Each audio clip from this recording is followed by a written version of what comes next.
बरगदपुर नाम का एक छोटा सा गांव था। गांव के चारों तरफ के हरे भरे खेत, आम के बाग और एक बड़ा सा तालाब था। उसी गांव में गोपाल अपनी पत्नी सरला के साथ एक छोटे से मिट्टी के घर में रहता था। गोपाल बहुत मेहनती और सीधा साधा इंसान था। वह रोज सुबह जल्दी उठकर बस स्टैंड के पास अपना भुट्टे का ठेला लगाता था।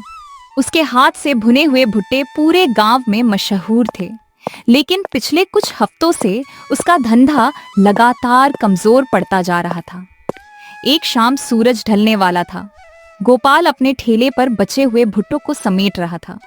उसके चेहरे पर चिंता साफ दिखाई दे रही थी। तभी उसका दोस्त हरी वहां पहुंचा। क्या बात है गोपाल भाई, आज फिर से ठेला जल्दी समेट रहे हो? पिछले कई दिनों से देख रहा हूं कि तुम्हारे चेहरे की मुस्कान कहीं गायब सी हो गई है। आखिर बात क्या है? गोपाल ने गहरी सांस ली और कहा, क्या बताऊं हरी भाई, पहले जहां शाम होते होते मेरा पूरा सामान खत्म हो जाता था, वहीं अब आधे से ज्यादा भुट्टे वापस घर ले जाने पड़ते हैं। सुबह से शाम तक मेहनत करता हूं, लेकिन कमाई इतनी कम हो रही है कि घर का खर्च चलाना भी मुश्किल हो गया है। सच कहूं तो अब समझ नहीं आता कि आने वाले दिनों में क्या होगा। हरी ने चिंता से उसकी तरफ देखा। मुझे तो यकीन ही नहीं हो रहा। तुम्हारे भुट्टों का स्वाद तो हमेशा से सबसे अलग रहा है। गांव के लोग तो खास तौर पर तुम्हारे ठेले पर आते थे, फिर अचानक ऐसा क्या हो गया? लोगों की पसंद बदल गई है भाई।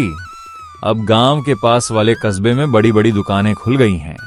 लोग चमक दमक देखकर उधर चले जाते हैं। मेरे जैसे साधारण ठेले वाले को अब कौन पूछता है। कभी कभी तो लगता है कि मेरी सारी मेहनत बेकार जा रही है। ऐसी बातें मत करो गोपाल, मैंने हमेशा तुम्हें मेहनत करते देखा है। मेहनत कभी बेकार नहीं जाती। हो सकता है अभी समय खराब चल रहा हो, लेकिन यह समय हमेशा नहीं रहेगा। मुझे लगता है कि तुम्हें अपने भुट्टों में कुछ नया स्वाद जोड़ना चाहिए।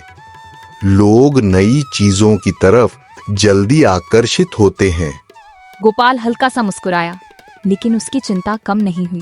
हिम्मत मत हारो, भगवान कोई ना कोई रास्ता जरूर निकालेगा। यह कहकर हरी अपने घर चला गया। गोपाल भी धीरे धीरे अपना ठेला धकेलते हुए घर पहुंच गया।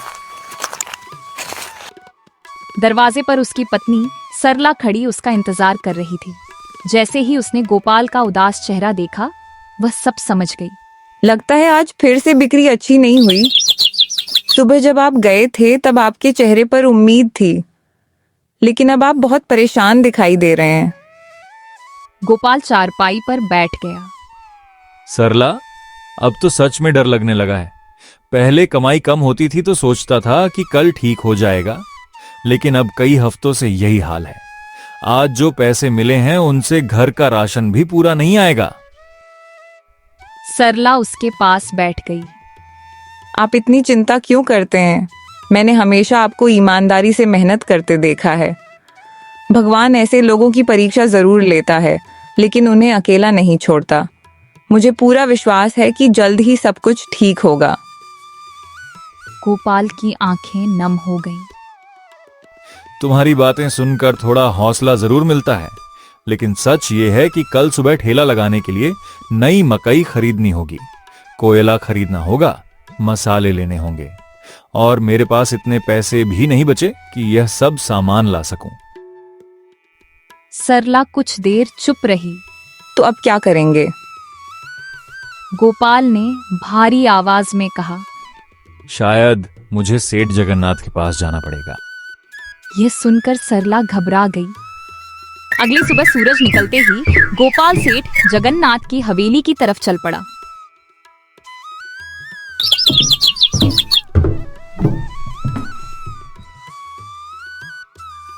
सेठ अपने बड़े बरामदे में बैठकर हिसाब किताब देख रहे थे। गोपाल को देखते ही उन्होंने कहा, अरे गोपाल, आज सुबह सुबह हमारे यहाँ कैसे आना हुआ? तुम्हें देखकर लगता है कि कोई खास काम है। गोपाल ने हाथ जोड़ दिए। प्रणाम सेठ जी, मैं आपकी मदद मांगने आया हूँ। पिछले कुछ समय से मेरा धंधा बहुत खराब चल रहा है। घर की हालत भी अच्छी नहीं है, इसलिए मुझे थोड़े पैसों की जरूरत है। अच्छा, तो आखिरकार तुम्हें भी उधार की जरूरत पड़ ही गई। कितना पैसा चाहिए? अगर 1,000 रुपए मिल जाएं तो मैं नया सामान खरीद कर फिर से काम शुरू कर सकता हूँ। सेठ कुछ पल सोचते रहे, फिर उनके चेहरे पर हल्की मुस्कान आई। पैसे तो मिल जाएंगे गोपाल, लेकिन मेरी एक शर्त होगी। आज मैं तुम्हें 1,000 रुपए दूंगा, लेकिन ठीक 1 महीने बाद तुम्हें मुझे 1,400 रुपए लौटाने होंगे। और अगर तुम ऐसा नहीं कर पाए तो तुम्हारा भुट्टे वाला ठेला मेरा हो जाएगा। यह सुनकर गोपाल के पैरों तले जमीन खिसक गई। वह जानता था कि उसका ठेला ही उसके परिवार की जिंदगी का सहारा है। कुछ देर सोचने के बाद उसने कहा, सेठ जी, आपकी शर्त बहुत कठिन है, लेकिन मेरी मजबूरी उससे भी बड़ी है, इसलिए मैं यह शर्त स्वीकार करता हूँ। मुझे भरोसा है कि मैं अपनी मेहनत से आपके पैसे समय पर लौटा दूंगा। सेठ ने पैसे उसकी तरफ बढ़ा दिए। ठीक है, लेकिन याद रखना, मैं अपनी बात से कभी पीछे नहीं खाता। गोपाल ने पैसे लिए और वहां से निकल गया। अगली सुबह गोपाल पैसे लेकर सीधे कस्बे के सबसे बड़े बाजार पहुंच गया। उसके मन में एक तरफ उम्मीद थी तो दूसरी तरफ डर भी था। अगर इस बार भी धंधा नहीं चला तो सेठ जगन्नाथ की शर्त उसके सिर पर तलवार बनकर लटक रही थी। बाजार में पहुंचकर उसने सबसे पहले ताजी और बड़ी मकई खरीदी। उसके बाद वह मसालों की दुकान पर गया। वहां एक बूढ़ा दुकानदार बैठा हुआ था जिसे पूरे इलाके में मसालों का जानकार माना जाता था। गोपाल ने हाथ जोड़कर कहा, नमस्ते बाबा, मुझे कुछ ऐसे मसाले चाहिए जिनसे मेरे भुट्टों का स्वाद और भी अच्छा हो जाए। मैं चाहता हूं कि जो भी एक बार खाए वह दोबारा जरूर लौट कर आए। बूढ़े दुकानदार ने ध्यान से उसकी तरफ देखा।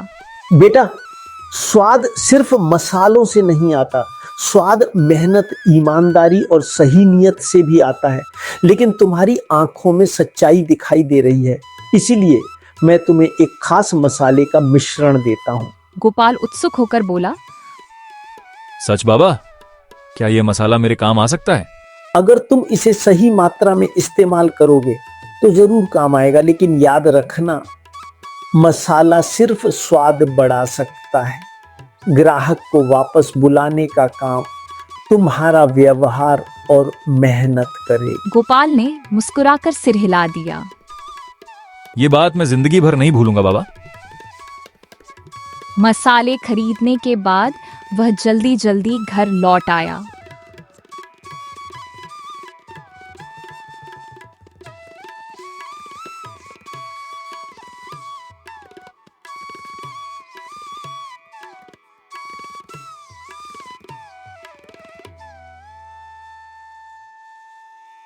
घर पहुंचते ही सरला ने पूछा, क्या हुआ? सामान मिल गया? गोपाल के चेहरे पर कई दिनों बाद हल्की मुस्कान थी। हाँ सरला, आज मैंने कुछ नए मसाले खरीदे हैं। एक बूढ़े दुकानदार ने मुझे खास मिश्रण दिया है। सोच रहा हूं कि कल से अपने भुट्टों में इसका इस्तेमाल करूं। सरला की आंखों में उम्मीद चमक उठी। भगवान करे यह मसाला हमारी किस्मत भी बदल दे। किस्मत मसाला नहीं बदलेगा सरला, लेकिन शायद ये लोगों को नया स्वाद जरूर दे दे। उस रात दोनों देर तक बैठकर अगले दिन की तैयारी करते रहे। सुबह सूरज निकलने से पहले ही गोपाल उठ गया। उसने मकई साफ की, कोयले तैयार किए और बड़े ध्यान से नया मसाला बनाया। जब उसने मसाले को सूंघा तो एक अलग ही खुशबू आई। वह खुद भी थोड़ा उत्साहित हो गया। दोपहर तक उसका ठेला बस स्टैंड पर लग चुका था, लेकिन शुरू के 2 घंटे तक कोई खास ग्राहक नहीं आया। गोपाल बार बार सड़क की तरफ देखता और फिर ठंडी सांस भरकर बैठ जाता। तभी गांव का किसान मोहन वहां पहुंचा। अरे गोपाल भाई, एक भुट्टा देना। आज खेत में काम करते करते बहुत भूख लग गई है। गोपाल ने मुस्कुराते हुए कहा, अभी देता हूं मोहन भाई, लेकिन आज मैं तुम्हें एक नया स्वाद चखाने वाला हूं। मोहन हंसने लगा। अच्छा, अब तुम भी शहर वालों की तरह नए नए प्रयोग करने लगे क्या?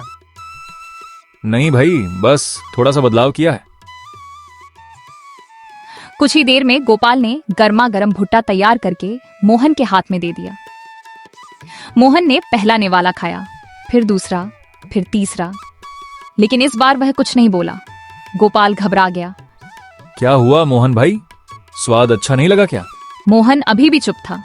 फिर अचानक उसकी आंखें बड़ी हो गईं। अरे गोपाल भाई, ये तुमने क्या कर दिया? क्यों, खराब बन गया क्या? गोपाल का दिल धड़कने लगा। मोहन जोर से हंस पड़ा। खराब? अरे मैं तो सोच रहा हूँ कि इतने सालों से तुमने यह स्वाद छुपाकर क्यों रखा था। गोपाल हैरान होकर उसे देखने लगा। मोहन ने एक और बड़ा निवाला खाया। मैं मजाक नहीं कर रहा हूँ।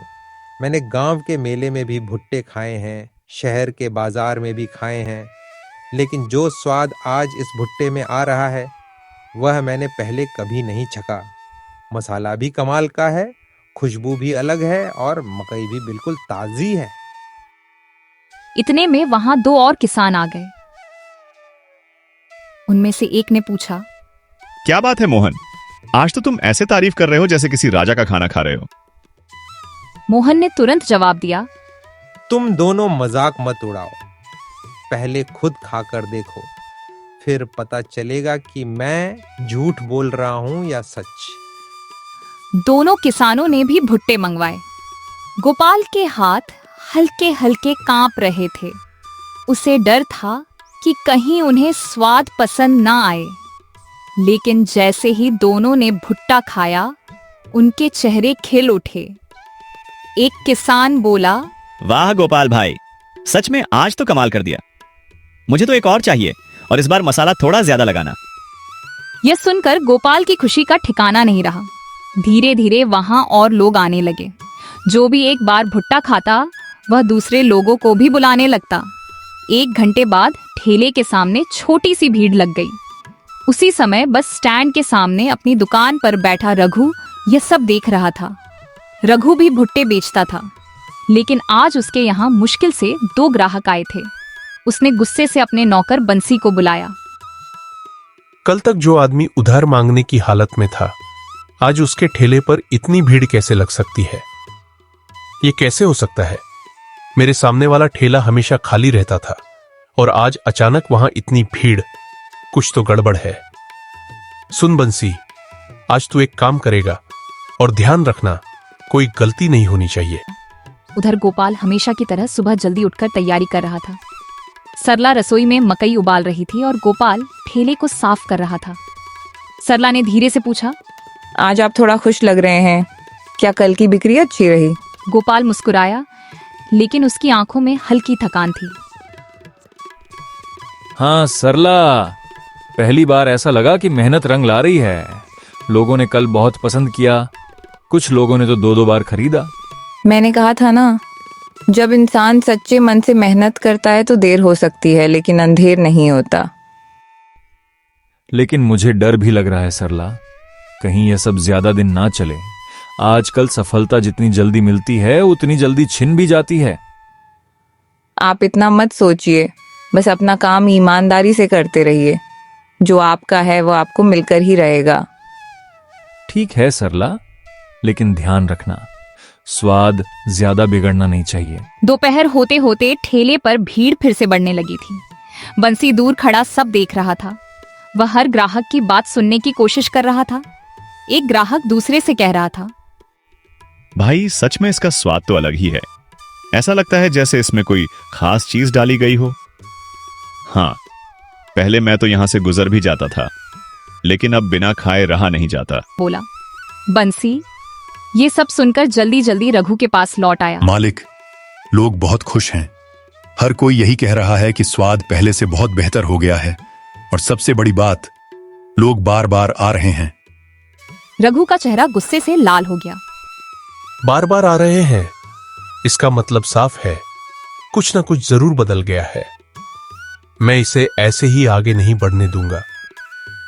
उसी समय गांव का एक और दुकानदार सुखिया वहां आ गया। वह भी गोपाल की बढ़ती बिक्री से परेशान था।